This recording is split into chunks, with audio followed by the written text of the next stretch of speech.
Welcome back to the Tiny Human Handbook, where we dive into all things parenting with a focus on intuition and real-life experiences. My name's Ellen, and today we're talking all about baby-led weaning, a topic that I experienced with my son Cullen. When he was about 4 months old, I started introducing him to solid foods, with a mix of larger baby-led weaning style foods and purees mixed in as well. And at the time, it felt like a good balance and a good way to start solids, but as I continued, something really didn't feel quite right.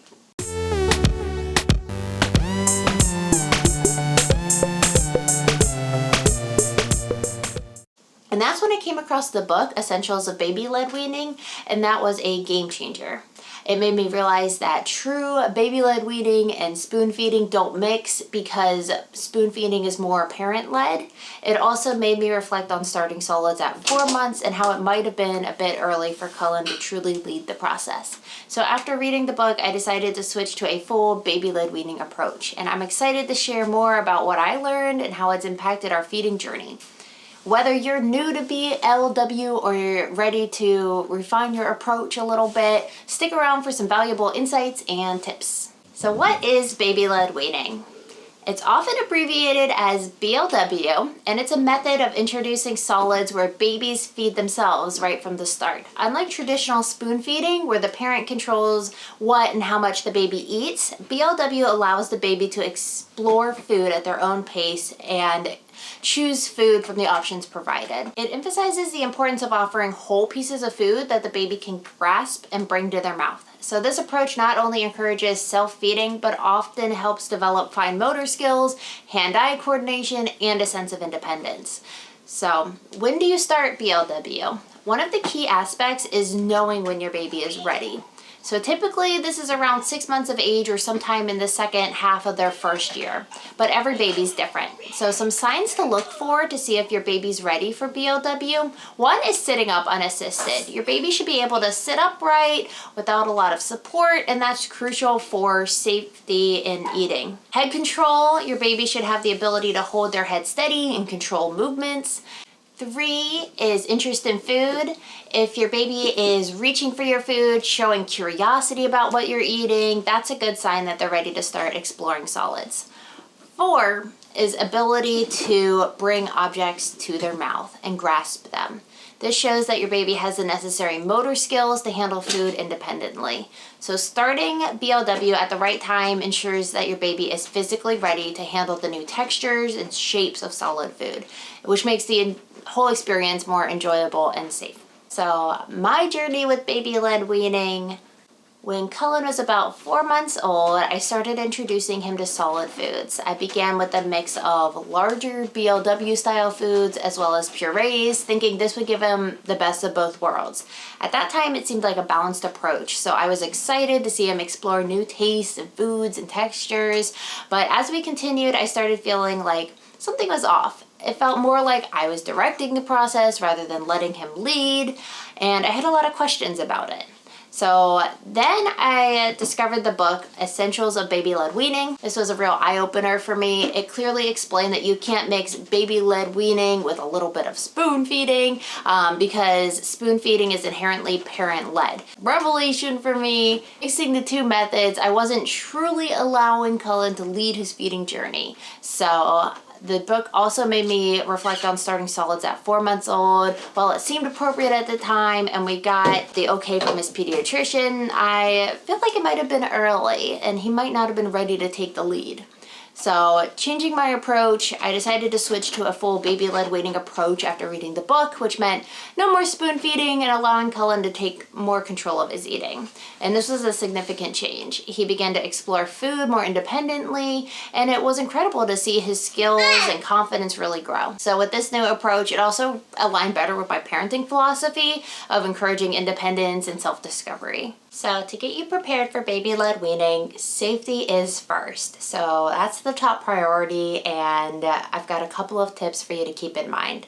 And you might have heard these before, but it's worth saying. So one is supervise your baby. Never leave them unattended with food. You want to be right there just in case. You're also going to want to prevent any choking hazards. Food should be soft enough to mash with their gums. You want to avoid hard, small, rough foods. And anything shaped like the esophagus, like a grape or a hot dog, things like that need to be cut in a different way or cut into manageable pieces. So avoid hard, small, or round foods. Those are going to pose a choking risk. Appropriate food sizes and textures. You want things that your baby can grasp and hold. So that's like steamed vegetables, soft fruits, well-cooked grains. And as your baby gets older and develops, you can introduce more variety of texture and foods. You also want to think about the environment. You want to keep it stress-free. You don't want to be staring the baby down while you're feeding them their first foods, although I know you want to.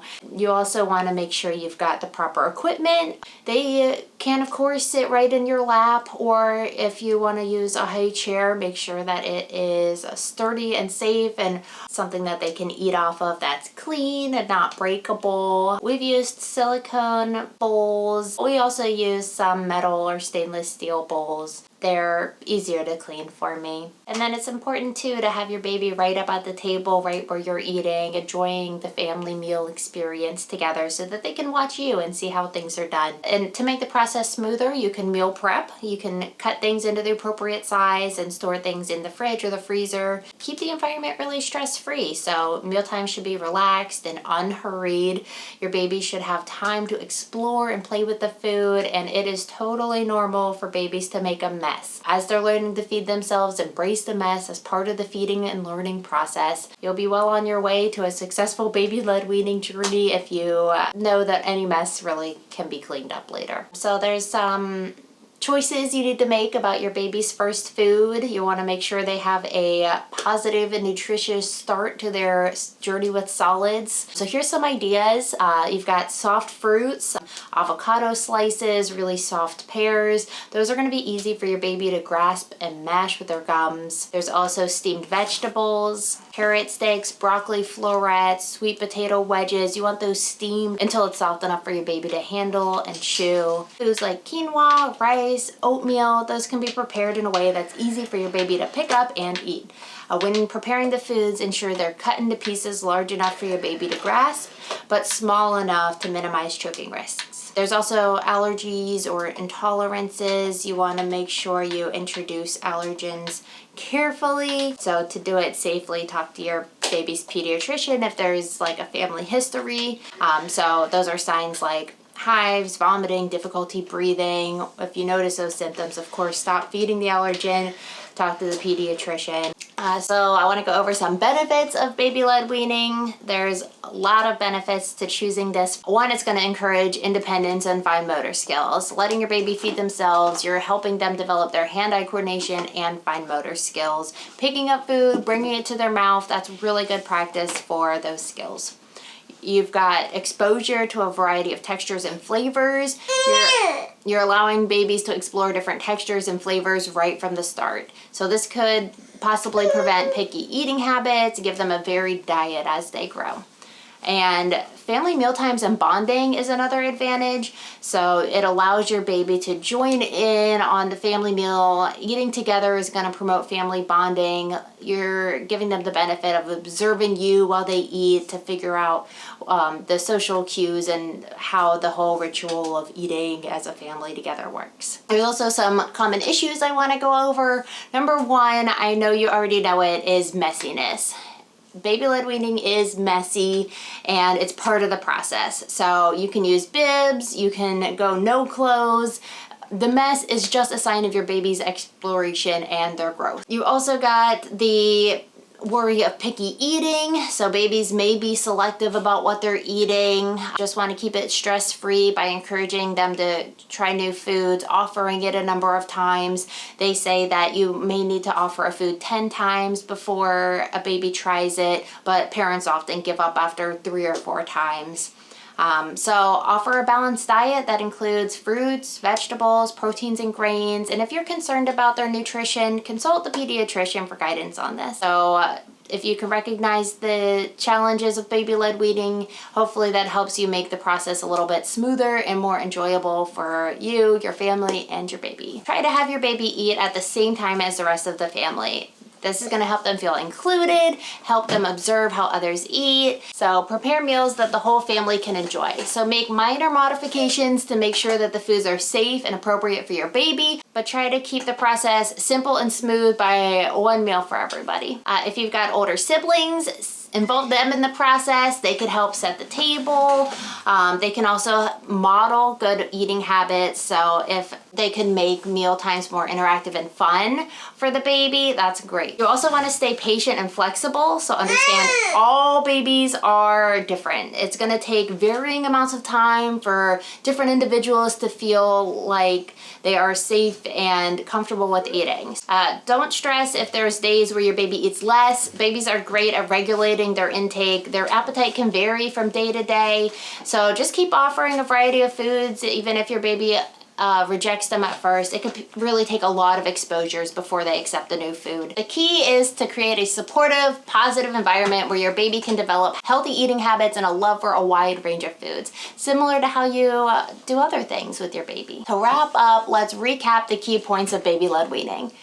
BLW is about letting your baby take the lead in their eating journey. So starting with whole pieces of food that they can grasp and they can explore. So it's important to wait until your baby shows signs of readiness. So typically around 6 months old, and it's important to ensure a safe eating environment as well. Start with soft, manageable foods, be careful about allergens, and hopefully that'll create a positive experience. Of course, there's challenges like messiness, picky eating, but there's benefits like exposing your baby to a variety of textures and foods, the independence, and family bonding. Hopefully make it worthwhile.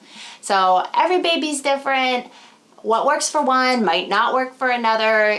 You've got to trust your instincts, be patient and flexible. So the journey about baby-led weaning is as much about growing and learning together as much as it is about starting solids. So I'd love to hear about your experiences with starting solids. Have you tried baby-led weaning? What challenges or successes have you had? Share your stories and questions in the comments below. And if you found this video helpful, please give it a thumbs up and consider subscribing for more parenting tips and insights. Thank you for joining me on the Tiny Human Handbook, and together we can navigate the wonderful and sometimes messy world of parenting. Stay tuned for more videos and happy weaning. Bye-bye.